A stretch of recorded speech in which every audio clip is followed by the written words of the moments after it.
Okay, so I want to talk about value scales and having a good range of values in your drawings using just pencil. So this drawing of this leaf is amazing because of the wide range of values.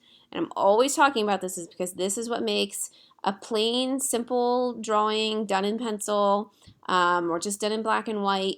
It makes it look good if you have a full range of values. So wherever the darkest dark is in that drawing, it gets as dark as the pencil can possibly go. And wherever the lightest light is, no matter where that is or how light it is, when you're looking at the object, you're going to make it the white of the paper. And then everything else sort of falls in between. So you will have a full range, meaning you go from the white of the paper all the way to as dark as the pencil can possibly go.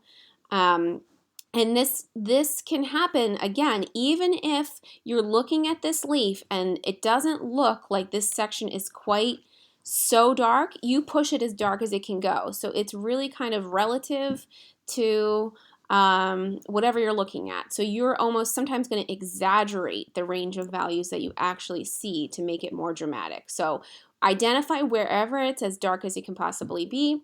And push it all the way to as dark as your pencil will go, and then identify where the lightest area is and let that be the white of the paper, and then everything else will just kind of fall in between.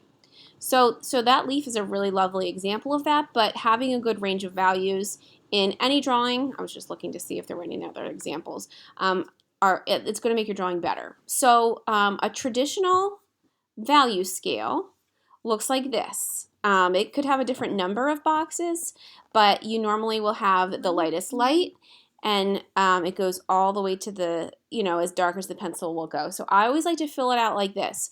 This side I do, as dark as my pencil can go, and this side I make it just barely feather, as light as a feather with my pencil and almost the color of the paper, and then I try to incrementally increase the value, the shadow, as I kind of step up to as dark as it can go. So you want the change to be equal at every step. You don't want it to be like, oh my goodness, this one gets so dark, and this one only gets a tiny bit darker, and this one, like the steps should kind of look equal. The changes should be sort of equal between each one. It's challenging.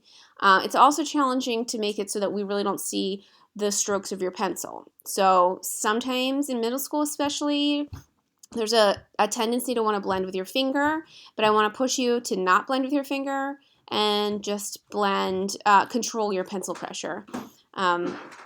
So we don't want to use the oils in our finger to like smudge what we have. Okay, so, but I actually don't want you to do a traditional value scale because those are really boring. So instead, what I'd like you to do is be creative about making a picture that incorporates a value scale. So these are a lot of lovely examples.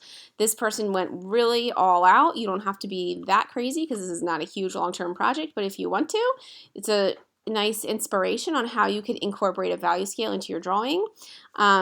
These are a little simpler, where this tree has been broken up into a value scale. This is a staircase, some glasses. This one here I really like that has, the fan with the value scale in it. So just have fun with it and come up with a creative way to showcase a value scale in a pencil drawing.